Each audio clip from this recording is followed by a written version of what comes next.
الحمد لله وحده والصلاة والسلام على من لا نبي بعده. غیر مقلدین وکټوري اهل حدیث وایي چې دلایل صرف دو دي، یو قرآن او بل حدیث، او د دې په خلاف باندې اهل سنت والجماعت فرمایي چې دلایل څلور دي: قرآن، حدیث، اجماع او قیاس. غیر مقلد محمد حسین بیټالوی د تقلید شخصی په باره کې یو اشتهار چاپ کړو. پاغي کې لیکلیو چې د تمام هندوستان احناف ته زما د طرف نه چیلنج دی چې د قرآن د یو آیات یا د یو حدیث شریف نه راته دا ثابت کړي چې پاغي کې صراحتا ذکر وي چې په تمام مسلمانانو باندې د یو امام یعنی امام ابو حنیفه یا د امام شافعی یا د کوم بل امام تقلید واجب دی. حضرت شیخ الهند رحمه الله ورته ولیکل چې د جواب نه مخکې زستانه د داسې دوو مسئلو په باره کې پوښتنه کوم چې دا دواړه مسئلې د ټولو مسلمانانو په مابین کې اتفاقی دي بلکې د اسلام بنیاد ده. اوله مسئله د قرآن کریم واجب الاتباع کېدل، دا اتفاقی مسئله ده چې قرآن واجب الاتباع ده.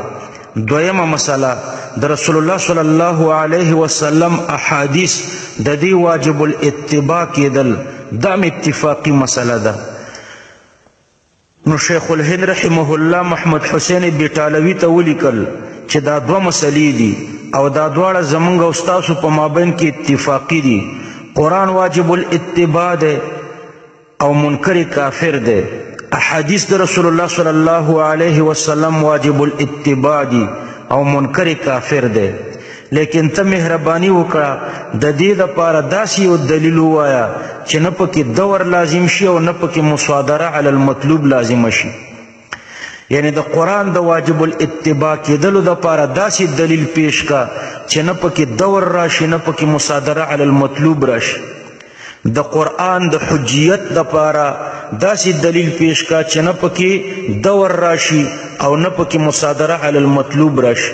دارنګې د رسول الله صلی الله علیه وسلم د احادیثو د حجیت دپاره داسې دلیل پیش کا چې نه پکې دور راشي او نه پکې مصادره علی المطلوب راشي. ګوره تفصیل دا دی چې د اول مسئلې د اثبات دپاره د قرآن د حجیت دپاره د قرآن آیات که په دلیل کې پیش کوي نو دا مصادره علی المطلوب ده. همدارنګې د احادیثو د حجیت دپاره که په دلیل کې حدیث پیش کوي نو دا مصادره علی المطلوب ده. او که د قرآن د حجیت دپاره په دلیل کې حدیث پیش کوي او د احادیثو د حجیت دپاره په دلیل کې قرآن پیش کوي نو دا بیا دور ده. او دور او مصادره علی المطلوب دواړه باطل دي. او که چېرته دا دواړه مسئلې په کم دریم دلیل باندې ثابتوي لکه په اجماع ثابتوي نو بیا سوال دا دی چې د دغه دریم دلیل واجب الاتباع کېدل د کوم دلیل نه ثابت دي؟ د قرآن د آیات نه او که د رسول الله صلی الله علیه وسلم د حدیث نه. نو که د قرآن د آیات نه وي او یا د پیغمبر علیه السلام د حدیث نه وي نو دور لازم شو. او که د بل څلورم دلیل نه ثابتوي نو بیا زمونږ سوال په دغه څلورم دلیل کې دی چې د دې واجب الاتباع کېدل په کوم دلیل باندې ثابت دي؟ که په آیات د قرآن او یا په حدیث او یا په دریم دلیل باندې ثابت وي نو دا دور دی. او که په بل پنځم دلیل باندې ثابتوي نو دا خو تسلسل دی. نو ګوره غیر مقلدینو ته زه د دې اعتراض خلاصه ذکر کوم چې تاسو وایي دلایل دو دي، قرآن او حدیث. نو د دې د حجیت دپاره تاسو څه دلیل لرئ؟ داسې دلیل پیش کړئ چې نه دور راشي نه مصادره علی المطلوب راشي.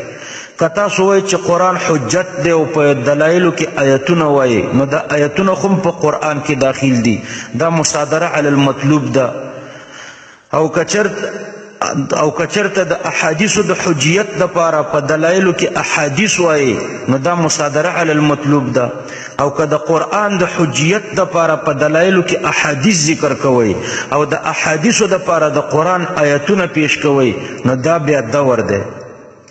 په موږ که دا اعتراض کوئ نو موږ خو اجماع منو، موږ درته جواب کولی شو چې قرآن او حدیث دا په ثبوت کې اجماع پورې موقوف دي او اجماع چې دا په حجیت کې تر قرآن او سنت پورې موقوف ده. نو جهت ته دور مغایر شو، موږ اجماع منو، لہذا موږ جواب کولی شو.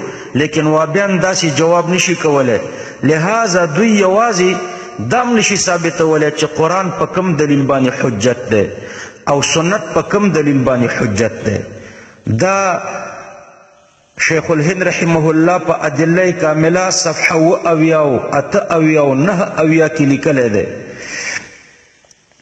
نو ما درته ویلي چې د اهل سنت والجماعت د هغوی په نیز باندې چې هغوی د اجماع قایل دي، د هغوی په نیز جواب ډېر اسانه دی چې قرآن په ثبوت کې موقوف دی تر اجماع پورې او اجماع په حجیت کې موقوفه ده تر قرآن پورې، فلا دوره. لیکن غیر مقلدین دا جواب ځکه نشي کولی چې هغوی اجماع نه مني. د اجماع او د قیاس دلایل به په بل درس کې تفصیلا ذکر کو، خو ما د خپلو اکابرو د اعتراض بیا را نقل کړو. تقریبا 100 کاله بعدم که کوم وبي جواب ورکولو ته تیاري نو را میدان ته دي.